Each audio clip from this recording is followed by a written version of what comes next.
Do you get emails from people asking favors and stuffs? Probably JV requests, or perhaps sending a press release, or anything like that. Well, that's normal, right? I get some, from time to time. But here's the thing, with all the JV requests that you get in between the spams and also important emails that you are already waiting for, those kind of emails are most likely to get ignored. Now imagine that you are the one sending that email out. Maybe you are writing to propose a JV, maybe you just wanted to say hi, but again, just like how you would treat emails like those people you are writing to may do the same thing. So how do you get past that? This is somehow related to my previous post about how to make money in the make money market. The key point is to make yourself a more familiar name. Imagine this, the moment they open up their inbox they recognize you. You yourself would most likely to open an email from somebody you know rather than a stranger. But how do you make that other person know you even before opening the mail? I've got a few tricks to that. I call it advanced online networking. How does that work? Well, here goes. People don't really have to know about you only from the mail that you send them. Let's say that you don't subscribe to my newsletter, and suddenly you got an email from me. The firm writes, "Issued in this mail Akakidino." Would you open it? Maybe. If the subject line is interesting enough. But most probably you'll just click the delete button. Now, what if you were at a seminar the week before and we met there?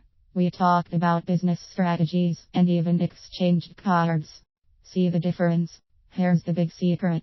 You don't have to be at seminar with me or anything other guy to be able to create that effect. It can all be done online, at least almost all. Again, how? Left bracket plus right bracket 1, forums. Best with private forums. It's no secret that you can meet a lot of interesting people in forums. And it's sometimes surprising to see who's participating in that forums. I think in cases like this, private forums work best. For one thing, there isn't a lot of members. That makes it easier for the other guy to know you. And the feeling with private forum is different. For example, when I am interning the decentdollars.com TIID, I feel that I can share more details when seeking advice. I don't feel that risks of copycats and sabotage that much. Apart from that, private forums normally are joined by people who are more serious about their business. This is a good place to search for potential business acquaintances. There are two things that you can do at forums. First is to participate in discussions, give valuable insights, and share your tips, tricks, opinion, experience, etc. The second thing that you can do is start a great topic to discuss. When you created an interesting topic, more people will respond to it, and that will make you a more known person. Left bracket plus right bracket 2, commenting blog posts. The person that you are trying to get in touch with might also be an active blogger. That's a good thing. With this, I recommend that you get an RSS aggregator like Sharpreader and subscribe to their site feed. You know, the RSS or XML, I can't really teach you that here. It's out of the topic. But with an RSS aggregator, it's easier to follow what that person is writing in his/her blog. Apart from watching what they write, here are other things that you must do. Be on the lookout for interesting topics. Better still, topics that are related to you, or those that you can share valuable points. And just do that. Share your points by commenting on their posts. When you have something to share about what they wrote, go over to that blog and drop a comment. You see, most bloggers are more anxious about what people comment on their blogs rather than what they get in the mail. So give a comment and they will read it, and that will make yourself known to that other person. Better still, give more comments every time they put new posts. Left bracket plus right bracket 3, putting blog trackbacks.